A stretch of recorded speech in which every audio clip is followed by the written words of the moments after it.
Sinabihan ka na ang China ay magiging susunod na pandaigdigang superpower at higanteng ekonomiya na malalampasan ang kanluran.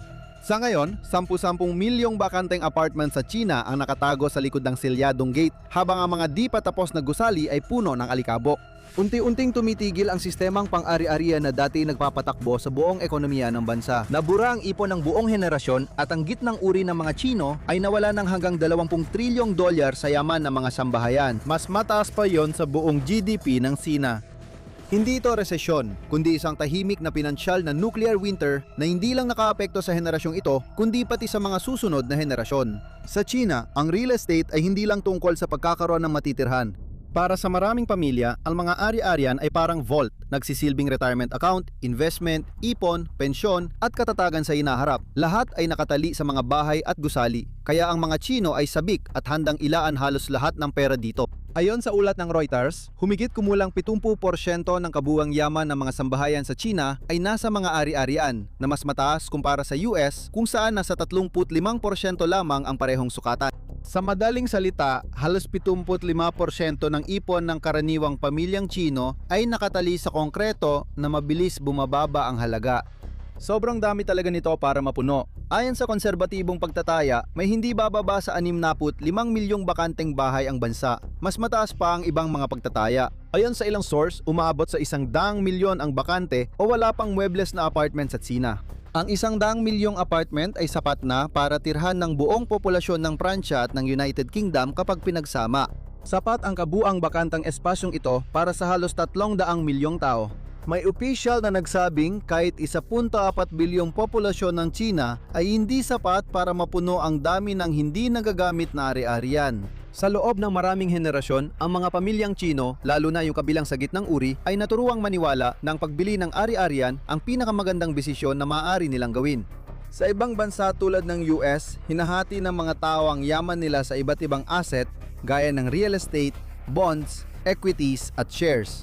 Pero iba ang sistema sa China. Sa matagal na panahon, gumana ito at may saysay naman. Nagbigay ito ng katatagan at kita mula sa kanilang mga investment na inaasahan nila. Kapag halos lahat ng pera mo ay nasa isang ari-arian, maliit na pagbabago sa halaga nito ay mas malaki ang epekto.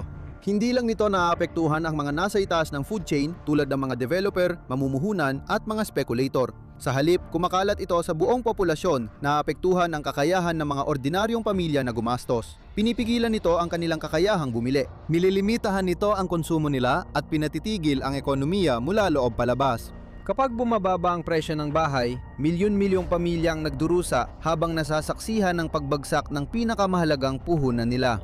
Napakahalaga ng pagbagsak na ito dahil hindi lang natayo ang Sina ng malalaking lungsod at libu-libong matatayo'y na gusaling apartment, kundi binuo rin ang buong sistemang pinansyal nila sa paniniwalang hindi babagsak ng malaki ang presyo ng ari-arian.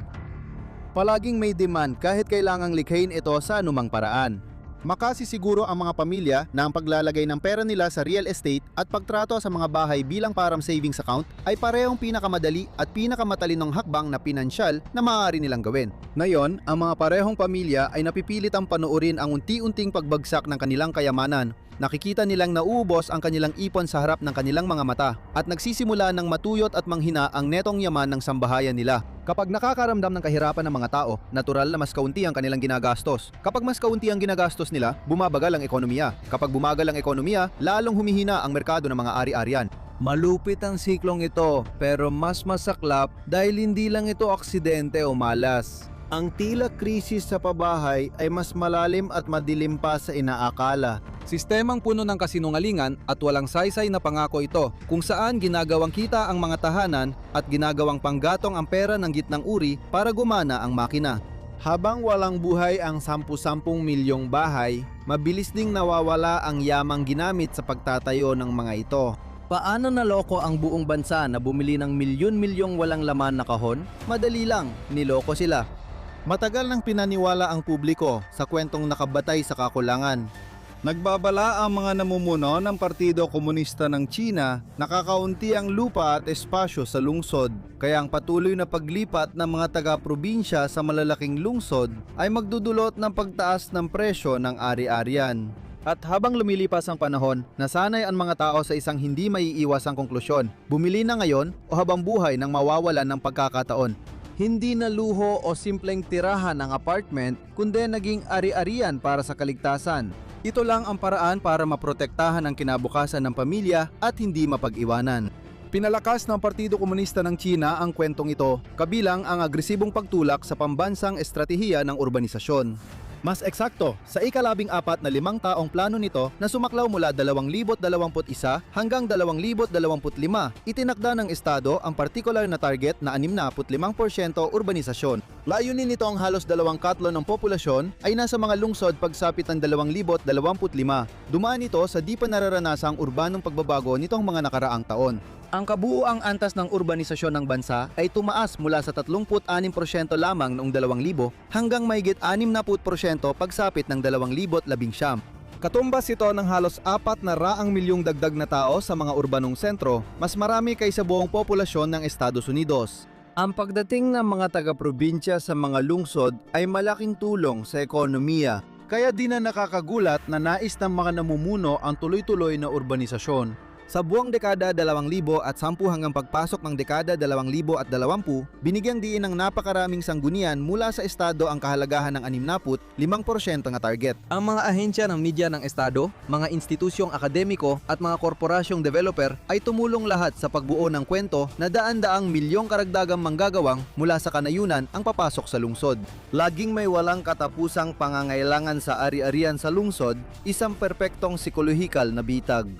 Magdulot ng sapat na takot at alinlangan para mahikayat ang lahat na bumili ng apartment sa labis na pinalobong presyo. Ang totoo, nakabatay ang buong kwentong ito sa mga lipas ng ideya. Sa mga dekada, tumaas ang populasyon ng China at naging matagumpay ang urbanisasyon nila.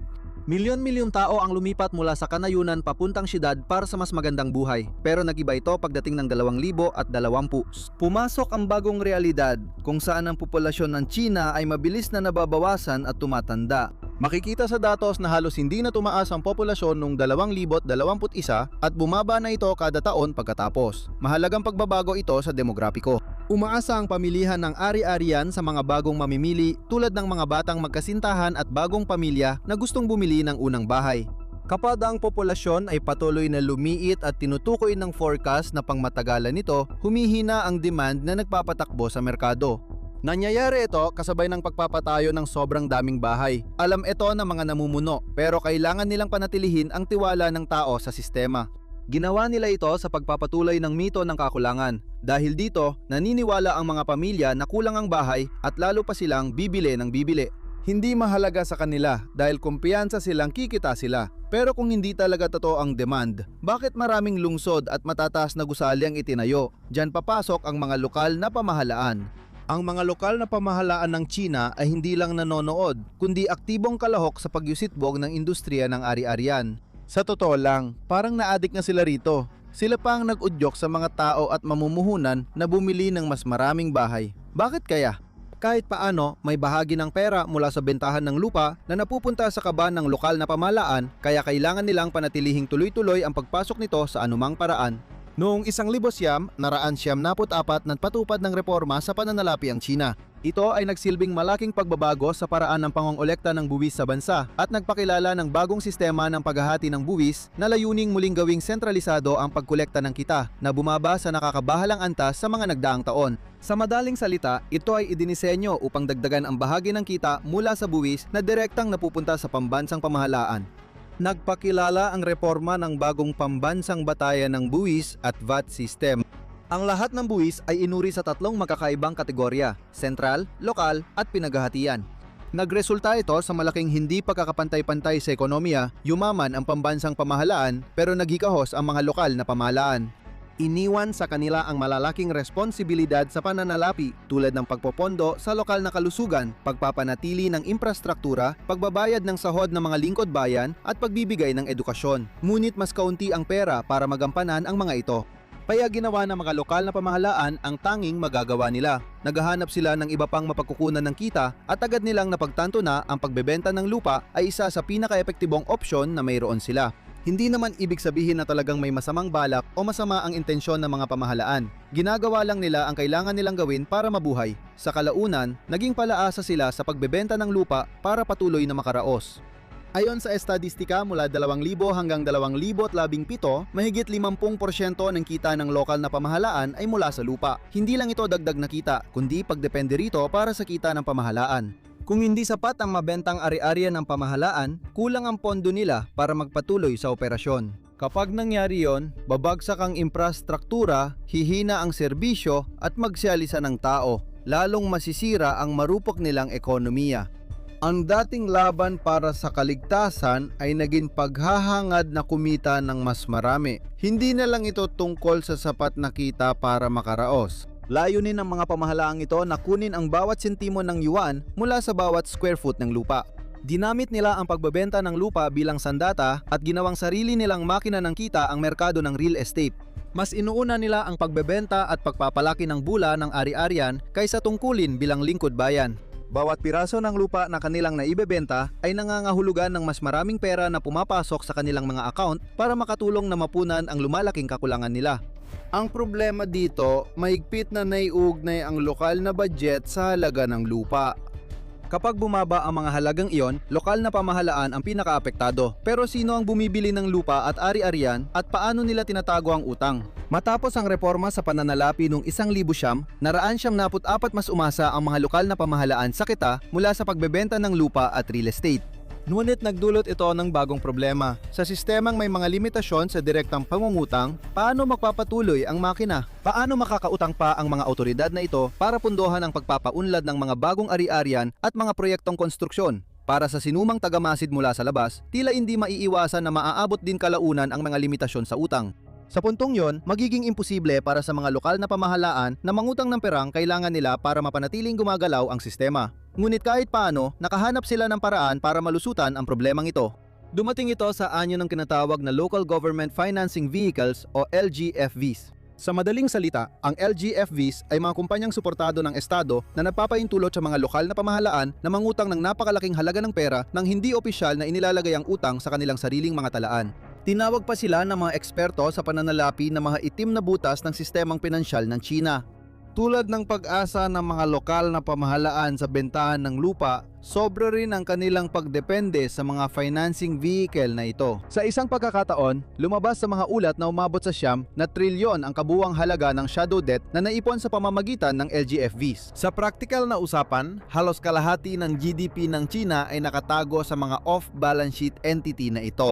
At karamihan ng perang iyon ay direktang napunta sa mga proyekto ng real estate development pati na rin sa iba pang infrastruktura. Lahat ng ito ay nakatuon sa paggawa ng mga rehiyong ito na mas kaakit-akit para sa mga posibleng mamumuhunan, may-ari ng negosyo at mga magiging residente. Dahil sa walang katapusang leverage mula sa kanilang mga mekanismo ng nakatagong utang, nagpatayo ang mga lokal na pamahalaan ng kahit anong maisip nila kahit hindi makatuwiran. Mga high-speed rail na walang malinaw na destinasyon, malalaking plaza at liwasan kahit walang mahalagang bagay sa paligid. At syempre, napakaraming residential real estate din. Maraming tao ang may maling akala tungkol sa tinatawag na ghost cities ng China. Nakikita ng mga analyst ang mga larawan na malalawak na bakanteng lugar na ito at iniisip nilang resulta ito ng masamang pagpaplano o kawalan ng kakayahan ng mga opisyal. Sabi nila, sobrang naging optimistiko o nagmadali ang mga lokal na awtoridad sa mga bagong proyekto nang hindi pinag-isipan. Sa madaling salita, iniisip nila na ang lahat ng mga bakanteng gusali na iyon ay mga hindi inaasahang aksidente o hindi sinasadyang epekto ng labis na ambisyon. Mali sila. Ang mga ghost cities na ito ay hindi aksidente. Hindi ito mga pagkakamali sa pagpaplano. Mga zona ito para sa pagkuha ng salapi sa pamamagitan ng utang. Itinayo ang mga ito hindi dahil may pangangailangan para dito, kundi dahil mismong ang paggawa ng mga ito ang tumulong na gawing pera ang lupa. Dahil dito, lumalim ang utang ng mga awtoridad at nagbigay daan sa mas maraming pagpapaunlad. Hindi ito malusog na sistema sa anumang paraan, pero gumagana naman.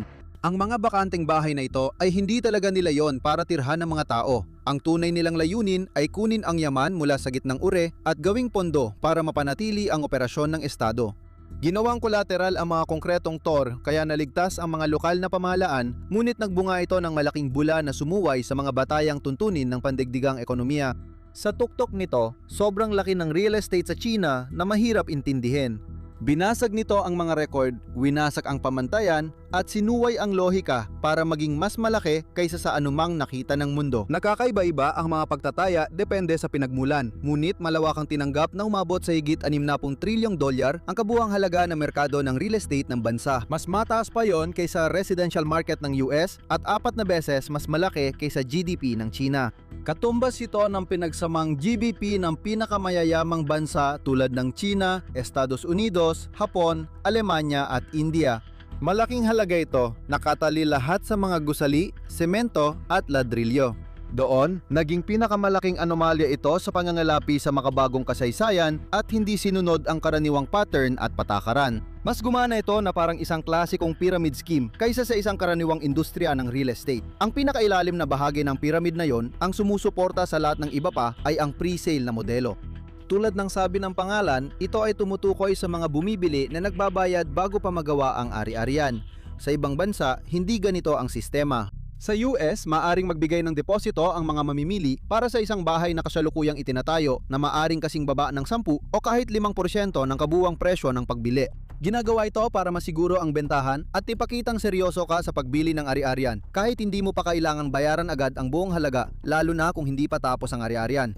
Sa modelo ng China, kailangang bayaran agad ng mamimili ang buong presyo kahit hindi pa nagsisimula ang konstruksyon.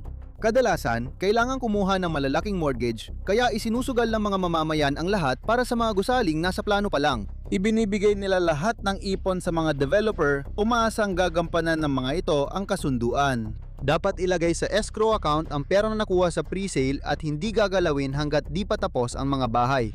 Dapat nilang sundin ang orihinal na espesifikasyon at matugunan ang inaasahan ng mamimili upang maiwasan ang hindi pagkakaunawaan. Madalas, ginagamit ng mga developer ang pera para bumili ng lupa sa lokal na pamahalaan sa sobrang pinalobong presyo, kaya lumalakas ang paulit-ulit na siklo. Para sa mga developers at mamumuhunan, ito ang tamang gawin. Walang saysay ipagpaliban ang pagbili at magbayad pa ng mas malaki. Mas marami silang mabili ngayong lupa, mas lalaki kita nila sa hinaharap. Parang ito na ang pinakamalaking pyramid scheme na nakita. Umasa ito sa mga bagong mamimili sa mababang antas para tuloy-tuloy ang pasok ng pera. Iyon lang ang paraan para matapos ang mga naunang proyekto at tuloy-tuloy na mapundohan ang mga bago. Kapag bumagal kahit kaunti lang ang pagdagsa ng mga karaniwang mamimili, maaring gumuho ang buong pyramid. Iyan nga ang nangyari dahil ang 65 trilyong dolyar na pre-sales na bula ay hindi magtatagal. Kailangan itong mapatigil. Noong 2020, pinindot ng CCP ang kill switch sa Property Pyramid Scheme. Nagpakilala ang mga regulator ng 3 Red Lines Policy, isang set ng restriksyon sa utang para pigilan ang property developer na magdagdag ng leverage. Pinilit ang mga developer na sumunod sa 3 particular na pamantayan tungkol sa kanilang debt ratios. Kung nilabag nila ang lahat ng 3 patakaran, ipagbabawal sa kanila ang kumuha pa ng karagdagang utang. Kahit lumabag sa 1 o 2 sa mga tuntunin, may parusa pa rin, pero mas magaan. Bilang direktang resulta ng taktikang kill switch na ito, kahit ang pinakamalalaking kumpanya ng pagdevelop ay napilitang bawasan ang kanilang utang na nagdulot ng malaking krisis sa likwididad. Dahil dito, maraming tagamasid at analyst mula sa labas ang di maintindihan ng layunin ng pulisya. Sa katunayan, maraming ahensya ng balita, lalo na sa kanluran, ang naglarawan sa 3 red lines bilang isang uri ng pagkakamali. Sabi nila, nagkamali ang mga regulator ng Beijing sa pagtaya sa pagiging marupok ng merkad o nagkaroon ng burokratikong pagkakamali kaya nag-default ang mga pangunahing developer. Kahit mukhang sakuna, hindi ito pagkakamali o pagkakaligtaan. Isa itong planadong pag-reset ng mga nasa pinakamataas na posisyon ng kapangyarihan. Tiningnan ng Beijing ang kalagayan ng sektor ng mga developer at nakita nila ang matinding antas ng utang na hindi na makontrol. Nakita nito ang lumalalim na pagdepende ng mga lokal na pamahalaan sa kanilang mekanismo ng shadow debt at pagdami ng walang silbing proyekto at bakanteng gusali, kaya nagpa siya itong wasakin ang lahat ng ito.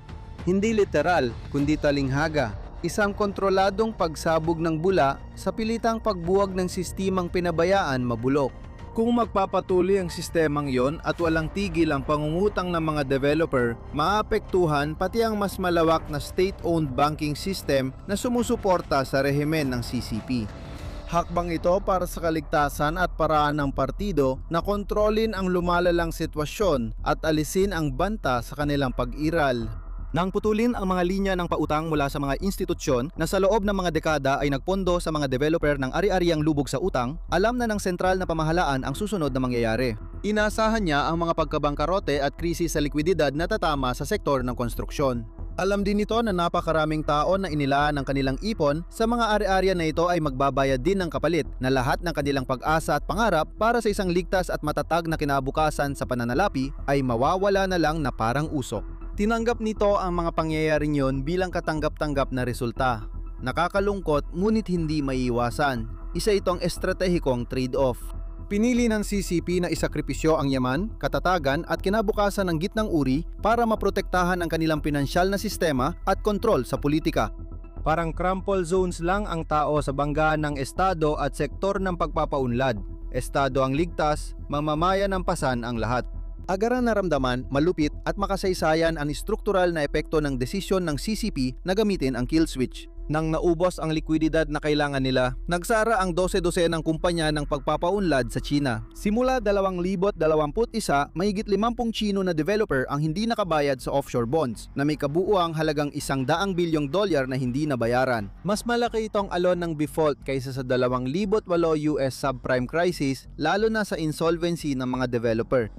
Hindi lang ito maliliit o di kilalang kumpanya sa development sector. Ilan dito ay pinakamalalaki at matagumpay na negosyo gaya ng Evergrande. Itinatag noong 1976, anim naging pangalawang pinakamalaking property developer sa China base sa benta noong 2017. Makalipas ang isang taon, opisyal itong naging pinakamahalagang real estate company sa mundo. Nakatuon pangunahing sa pagbebenta ng mga apartment sa mga kumikita ng mataas at gitnang kita, tila ba hindi matitinag ang kumpanyang ito at nakatakdang lalo pang lumakas. Isa itong matatag at hindi mapapalitang haligi ng industriya. Ngunit pagsapit ng 2021, halos gumuho na si Evergrande. Hindi na kayang panindigan ang $300 bilyong na utang sa ilalim ng 3 pulang linya. Mahaba man ang naging paghihingalo ng kumpanya, hindi ito maiiwasan. Ang kumpanyang isa sa pinakamalalakas sa buong China, ilang taon lang ang nakalipas, ay opisyal na nagdeklara ng pagkabangkarot noong 2023 at tuluyang isinara noong 2024. Ang Country Garden ay isa pa sa mga labis na naapektuhan sa ilalim ng bagong pulisya. Nagsimula ito noong 1972 at tulad ng Evergrande, nakapasok sa Fortune Global 500 at nagtayo ng malaking portfolio ng ari-arian. Mayroon itong mga proyekto sa buong China at maging sa mga lugar tulad ng Malaysia at Australia. Noong 2023, inihayag ng Country Garden na hindi nito kayang bayaran ng utang sa labas ng bansa kaya ito ay na-default. Ito ang kasunod na kilalang biktima ng pagbagsak ng merkado ng ari-arian. Bilang direktang resulta ng napakaraming developer na napilitang magsara, naiwan ang napakalaking inventaryo ng mga nabentang pero hindi pa tapos na mga apartment. Milyong mamamayan ang naiipit sa isang mala-dystopyang kabalintunaan. May legal silang obligasyong magbayad ng mga buwanang mortgage para sa mga nabili nilang property kahit hindi pa ito matitirhan at malamang hindi na magiging maayos. Nagkaroon ng makasaysayang pagguho ng panlipun ng kontrata sa China kung saan nagkaisa ang mga home buyer na sama-samang i-boycott ang kanilang mga mortgage sa iba't ibang lungsod. Tumanggi silang magbayad pa ng kahit $1 hanggat hindi natatapos ang konstruksyon ng kanilang mga bahay. Ang mga mas batang tao sa buong China ay nagsagawa pa ng mas matinding hakbang. Nang makita nila ang krisis na nangyayari sa kanilang paligid at mapangtanto na unti-unti nang nawawala ang kanilang kinabukasan, sinimulan nila ang tangping o ang kilusang lying flat. Kasama rito ang mga kabataang henerasyon na tumatalikod sa ekonomikong sistema. Tumanggi silang gampanan ang kanilang papel sa paglika ng yaman para sa isang sistemang malinaw na laban sa kanila. Sinubukan ng estado na pigilan ang pinsala gamit ang subok at epektibong paraan ng sensura upang itago ang mga mensahe ng protesta mula sa telebisyon at social media. Pero hindi na ito basta lokal na krisis lang. Kumakalat na ang epekto nito lampas sa mga hangganan ng China. Hanggang ngayon, nanatili lang ang kwento sa China at naapektuhan ang mga tao at ekonomiya nito. Ang mga kaluraning tagamasid ay nakakapagmasid ng may kaunting kapanatagan at kumpiyansa na para bang panatag sila dahil alam nilang hindi sila maapektuhan ng krisis na ito. Sa kabilang panig naman kasi ng mundo ito nangyayari. Ang pagtingin sa pagsabog ng property bubble sa China bilang isang hiwalay o purong panloob na insidente ay isang mapanganib na pagkakamali. Ang isang pangyayari na ganito kalaki ay may kakayahang magdulot ng mga alon na lalampas pa sa pinagmulan nito, lagpas sa mga hangganan ng bansa at makarating sa ibang mga bansa at kontinente. At yan mismo ang nangyayari ngayon. Ang pagbagsak ng mga development ay parang pasyente zero sa mabilis na lumalaganap na salot at ang epekto nito ay makikita sa dalawang paraan.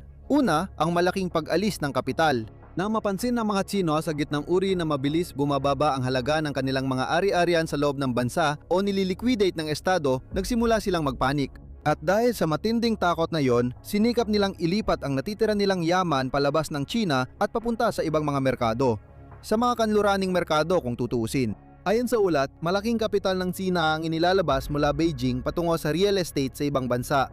Bumibili ng mga bahay ang mga developer at mamumuhunan mula China sa Los Angeles, San Francisco, Vancouver, Toronto, London, Paris at Sydney. Ito ang epekto ng alon. Dahil sa pagpasok ng maraming pera sa mga pamilihan ng ari-arian sa kanluran, tumataas ang presyo ng mga natitirang ari-arian kaya naapektuhan ang mga lokal. Ang mga taong nag-iipon, umasang balang araw ay makakabili ng sariling bahay at makakapagsimula ng tahimik na buhay. Ngayon, hindi na kaya ng mga tao makipagsabayan sa presyo sa merkado. Hindi sinasadya ng mga developer, mamumuhunan at mga pamilyang Tsino na nasa gitnang uri pero naililipat nila ang kanilang krisis sa pabahay sa ibang bansa. Ang pangalawang paraan kung paano lumalampas sa mga hangganan ng krisis na ito nang walang pakundangan ay may kinalaman sa modelo ng Ghost City. Ito ang ideya na ang malalaking korporasyon at mga entidad ng estado ang siyang nagmamayari at nagpapatakbo ng buong mga lungsod na pinipilit ang mga individual na walang sariling pag-aari kundi inuupahan na lang ang lahat ng bagay. Para sa marami, parang dystopian na impyerno yon. Ayon sa mga independenteng analista, naging perpektong testing ground ang China para sa bagong ekonomikong paradigma, ang sistematikong pagsira sa pagmamay-ari ng bahay ng gitnang uri na tinatakpan ng layuning patatagin ng sistemang pinansyal. Sabi ng iba, hindi na pangarap ng manggagawa at gitnang uri ang magmay-ari ng pribadong ari-arian, malayong alaala na lang ito. Kung wala na ang pagmamay-ari ng bahay, ano ang papalit dito? Bagamat baka matagalan pa ang ibang bansa, tila malayo na ang nararating ng China tungo sa tinatawag na post-ownership na lipunan. Ang sentral na bangko ng bansa ay patuloy na isinusulong ang integrasyon ng tinatawag na digital yuan na kilala rin bilang ECNY. Isang digital na uri ng legal na salapi na layong palitan ang pisikal na pera.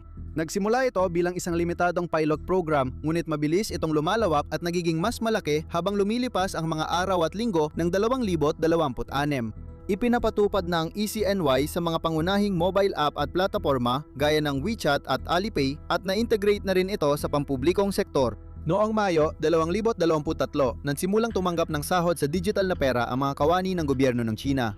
Malapit na magamit ito ng mga mamamayan sa pagbabayad sa pampublikong transportasyon at mga tindahan. Ginamit ng gobyerno ang krisis sa ari-arian para maipatupad ang sistemang ito. Dahil nawala na ang yaman sa ari-arian, konti na lang ang opsyon ng mga tao. Dahil dito, mas malamang nilang tanggapin ang digital na infrastruktura ng estado para makaraos. Pero tandaan, ang digital yuan ay hindi karaniwang pera at hindi rin neutral. Isa itong programmable at ganap na nasusubaybayang instrumento ng panlipunang kontrol at ang kapangyarihan ay hawak ng sentral na pamahalaan. Kung gusto ng CCP, pwede nilang lagyan ng expiration ng pondo para piliting gastusin agad ng tao. Maari nitong i-freeze ang mga wallet ng mga taong nakikitang nagpapakita ng kahit anong uri ng pagsuway o hindi pagsunod. Maaari rin itong otomatikong ipatupad ang mga multa at parusa based sa real-time na pagmamaniman ng social credit. Samantala, kahit ang hindi direktang apektado ng krisis sa China ay nagtatanong na tungkol sa pananalapi nila. Pakiramdam ng mga tao ay mas naghihirap sila at mas nagtitipid, kaya mas maingat sila sa paggastos ng pera. Lalo na nilang tinatanggihan ang matagal ng kasunduan ng gitnang uri na umiikot sa pagsusumikap, umangat sa buhay at pag-iipon ng pera sa pamamagitan ng real estate. Kapag huminto ang pagtaas ng halaga ng ari-arian, nawawala rin ang pangakong pag-angat sa buhay. Sa pinakamataas na antas at sa mga hindi nakikitang galaw ng pandigdigang pamilihan, ang matatalinong mamumuhunan ay kumikilos na. Tumatakas ang kapital ng mga institusyon mula sa mga asset sa papel at pamilihan ng ari-arian at lumilipat sa mas matatag na bagay daya ng ginto at konkretong kalakal. Ang financial nuclear winter ay hindi na teorya, kundi isang paparating na realidad na lumalala araw-araw. At kung hindi na maaring umasa ang mga individual sa mga lumang modelo ng pag-iipon ng yaman para mapanatili ang kanilang seguridad at kinabukasan ng kanilang pamilya, kailangan nilang maghanap ng ibang mga opsyon. Isa sa mga opsyon ay maging handa sa pag-adapt sa mundo kung saan ang konsepto ng pagmamay-ari ay nanganganib. Ang pagbagsak ng real estate sa China ay bahagi lang ng mas malawak na problema. Beijing ay nasa bingit ng pinansyal na krisis na mahirap lutasin. Alamin ang buong kwento at kung bakit bumabagsak ang ekonomiya ng China o panoorin ito